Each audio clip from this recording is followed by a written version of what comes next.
చంద్రబాబు నాయుడు గారి నాయకత్వంలోని కూటమి ప్రభుత్వం మన పిల్లల కోసం, మన పిల్లల బంగారు భవిష్యత్తు కోసం మార్గం సుగమం చేయాలి, దానికి కావాల్సిన ఎకో సిస్టమ్ ఏర్పాటు చేయాలని చెప్పేసి అహర్నిశలు కృషి చేస్తాం. ఇంకో పక్క ప్రతిపక్షంగా చెప్పబడే గొడ్డలి పార్టీ వైఎస్ఆర్సీపీ 5 సంవత్సరాల్లో చేసింది చెప్పుకోవటానికి ఏమీ లేక యువతని రౌడీజం వైపు ప్రోత్సహిస్తూ, యువతని రఫ్రఫా విధానానికి లోను చేస్తూ, గంజాయి బ్యాచ్ల్ని ఎంకరేజ్ చేస్తూ, ప్రోత్సహిస్తూ ఈ రాష్ట్రంలో ఒక అలజడి పరిస్థితిని సృష్టించడానికి, దాని ద్వారా లబ్ధి పొందడానికి ప్రయత్నం చేయటం సిగ్గు చేయటం చెప్పేసి ఈ సందర్భంగా తెలియజేస్తా ఉన్నాను. ఏ విధంగా అయిపోయిందంటే ఈరోజు వైఎస్ఆర్ కాంగ్రెస్ పార్టీలో ప్రజలకు సేవ చేయటం కాదు. జనరల్గా ఏంటంటే మనం చాలా సంవత్సరాల నుంచి చూస్తూ ఉన్నాం, ఏ రాజకీయ పార్టీలైనా సరే సమాజంలో ఎవరు ప్రజల కోసం కష్టపడతారో, ప్రజలకి మంచి చేయటానికి తాపత్రయపడతారో అటువంటి వాళ్ళు ప్రోత్సహించి వాళ్ళని రాజకీయ నాయకులుగా తీర్చిదిద్దే వాతావరణం ఇన్ని దశాబ్దాలు కూడా మనం ఈ దేశంలో, ఈ రాష్ట్రంలో, మన ఆంధ్రప్రదేశ్ రాష్ట్రంలో చూసాం. కానీ ఈరోజు గొడ్డలి పార్టీలో కొనసాగాలంటే ప్రజలకి సేవ చేయటం కాదు, అరాజకం చేయటమే అర్హతగా ఈరోజు ఆ పార్టీలో నాయకులందరూ కూడా భావించే పరిస్థితి వచ్చిందని చెప్పేసి మనం చేస్తాను. ఈరోజు జగన్మోహన్ రెడ్డి గారి దృష్టి ఆకర్షించాలంటే అరాచకాలు సృష్టించి, చట్ట వ్యతిరేక కార్యక్రమాలు చేసి, విధ్వంసాలని, కులాల మధ్య తగాదాలని ప్రోత్సహించి సమాజంలో ఒక చీలిక తీసుకొచ్చే వాళ్ళే గుర్తింపు పొందే పరిస్థితి ఈరోజు ఆ పార్టీలో ఉందని చెప్పేసి నేను మనవి చేస్తాను. నేరాలు చేస్తారు, ఘోరాలు చేస్తారు. ప్రతి మనిషి కూడా ఇది ఘోరం, నేరం అని భావించినా కూడా ఎక్స్ వేదికగా రాజకీయ కక్ష సాధింపు అని చెప్పేసి ఒక బురద జల్లేసి అధికార పార్టీ మీద రాజకీయ లబ్ధి పొందడానికి ప్రయత్నం చేస్తారు.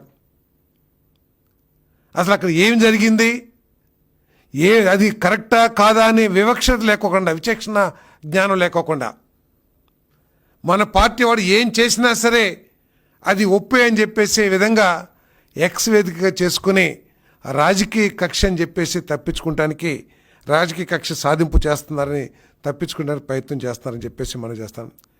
తప్పు చేసి దొరికిపోయాక బాధితుడిగా ఒక గుర్తింపు తీసుకొచ్చి, ప్రజల్ని బాధితుడు గుర్తింపు తీసుకొచ్చి ప్రజల్ని మళ్ళీ మోసం చేయటానికి ప్రయత్నం చేయటం, ఇది చాలా ఘోరమైన పరిస్థితి రాష్ట్రంలో ఈ వైఎస్ఆర్సీపీ మూలంగా మరి జరుగుతుందని చెప్పేసి మనం చేస్తాను.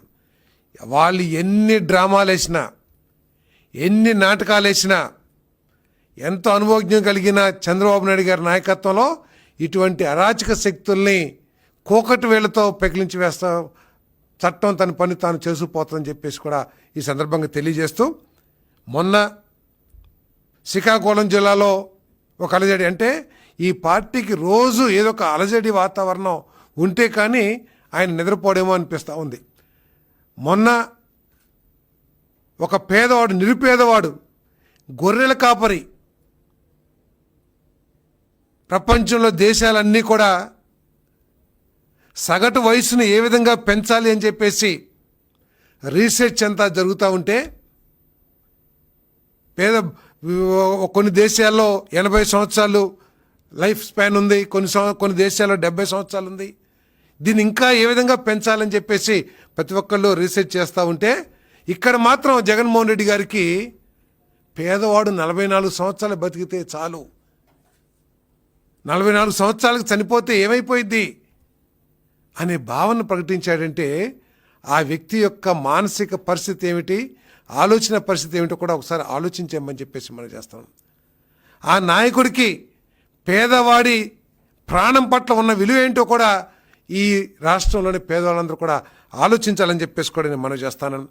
మళ్ళీ నిన్న సాక్షాత్తు వైఎస్ఆర్ కాంగ్రెస్ పార్టీ ఎమ్మెల్యే ఇద్దరు వ్యక్తులు, ఒకళ్ళు తెలుగుదేశం పార్టీ, తర్వాత ఇంకొకళ్ళు వైఎస్ఆర్సీపీ పార్టీ.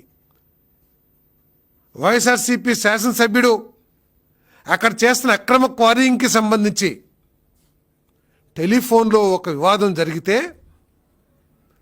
చట్టం అంటే భయం లేకోకుండా సమాజంలో చీకొడతారని కూడా ఆలోచన లేకోకుండా సాక్షాత్తు శాసనసభ్యుడే వెళ్ళి ఒక పేద కుటుంబం మీద, ఒక దళితుడు కుటుంబం మీద, ఒక బలహీన వర్గం వాడి కుటుంబం మీద ఏ విధంగా దౌర్జన్యం చేశారో ఈరోజు ప్రజలందరూ కూడా ఆలోచించాల్సిన అవసరం ఉందని చెప్పేసి మనం చేస్తాను. ఒక శాసనసభ్యుడు తన మోకలతో, తన రౌడీ గ్యాంగులతో వెళ్ళి ఒక దళితుడి ఇంటి మీద, ఒక బలహీన వర్గాడి ఇంటి మీద పడితే ఆ బలహీనుడు, ఆ దళితుడు వాళ్ళని అడ్డుకోగలరా, వాళ్ళ నుంచి తప్పించుకోగలరా అని చెప్పేసి నేను ప్రశ్నిస్తా ఉన్నాను.